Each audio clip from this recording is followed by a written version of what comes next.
Good morning, friends. Sorry, getting everything all situated, turning up the volume.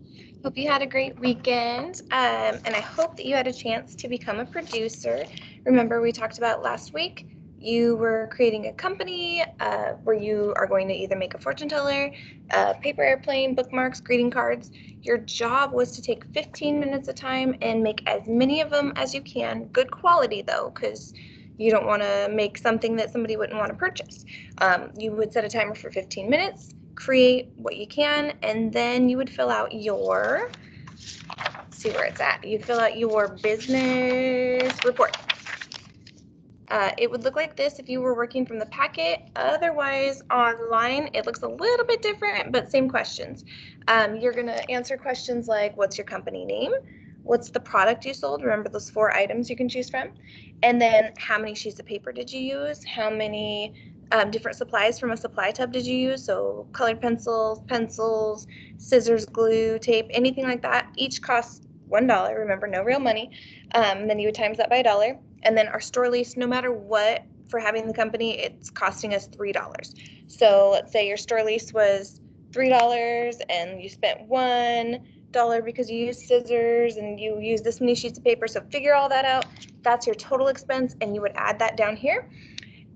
You don't quite know how much your store earned yet because we haven't got to do our little simulation. It is a little different because we can't quite do it in person. If you did the online one, or sorry, on the computer, on Teams, it might look something a little more like this. I put in my information, but of course yours is going to be more about yours. My company's Fife flyers. We had paper airplanes. I used 4 sheets of paper and made 4 airplanes. I did use scissors, and that cost another $1. My store lease was $3, so I add that all together, and it cost me $8 for my company to run. That means I had to charge $3 per paper airplane in case I sold them all. That way I can make more than what my total expenses were.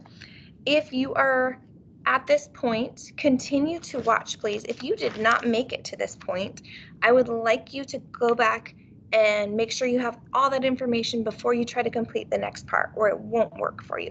So again, if you are this far, continue watching. If you are not this far, go back, rewatch the video from Friday, and try to catch up. So if you are to this point, I am going to write it down so you guys can see it a little better. But if you made paper airplanes, you sold 4 airplanes.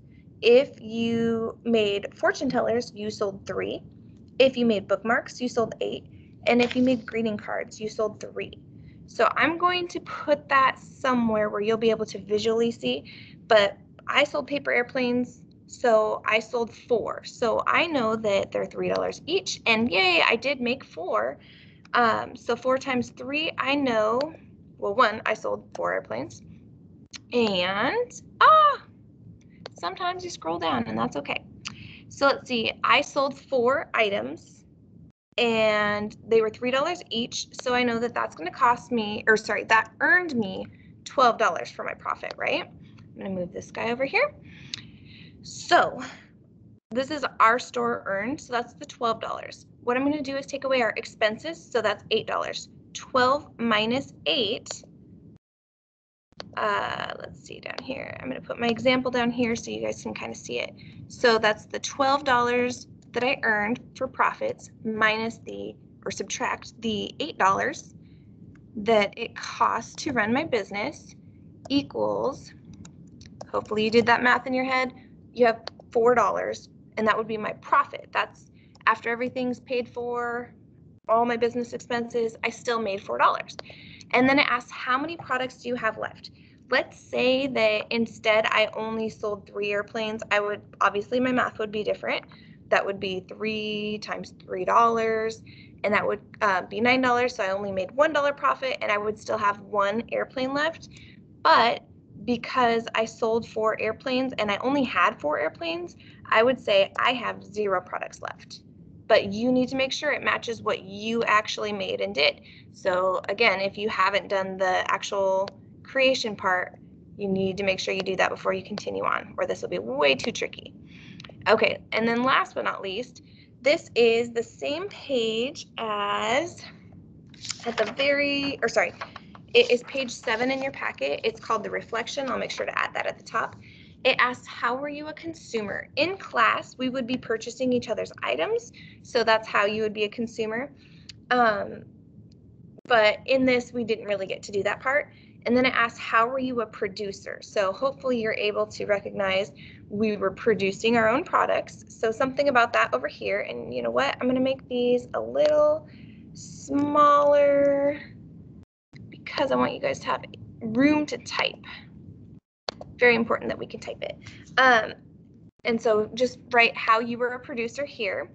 It says, think about your experience as a producer. Choose one of these to match your experience. So for me, because I had made 4 paper airplanes and I sold 4, what I would say is my supply of products was just right in meeting the demand, which means I had the exact amount of products I needed. But there's other options as well. So I could put an X here for mine, or just say, yep, this is me. This one says my supply of products was greater than the demand for my products. So you had products left over. So let's say I made 5 airplanes and only 4 were bought.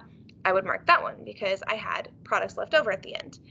My supply of products did not meet the demand for the products. So you ran out and the consumers wanted more. So let's say I had 4 airplanes, but let's say there was kids wanted to buy 5, then I was short products where kids actually still wanted to purchase more, but I just ran out. And that's okay. You just need to mark it. Then it asks, what could your specific company have done to increase your profits? So if that means making more products, if it means charging a little bit less or charging more, all I want you to do is kind of brainstorm, how could you have made more money, and put it right here. It says, which company do you predict made the most profits and why? I know what I'm going to put, what product did sell? Because I know we don't really know which companies sold what for how much. But I want you to predict, like, well, do you think the airplanes made the most money, the fortune tellers, bookmarks, greeting cards? Any sort of prediction, you just have to have a good explanation. Why would you think that they would make the most profit or money? Which products, last but not least, which products, if any, were scarce? And why do you think that is? So scarce just means that they were hard to find. You weren't able to purchase enough of them. They probably, the demand was higher than the actual supply. And why do you think that would be? So all you need to do for this one is fill it out after you have completed your simulation. But remember, it's going to be pretty impossible if you haven't completed your simulation yet. So if you need to go back and do that, please go ahead. And if, as always, if you have any questions, please message me and I will hopefully see you soon. All right, bye.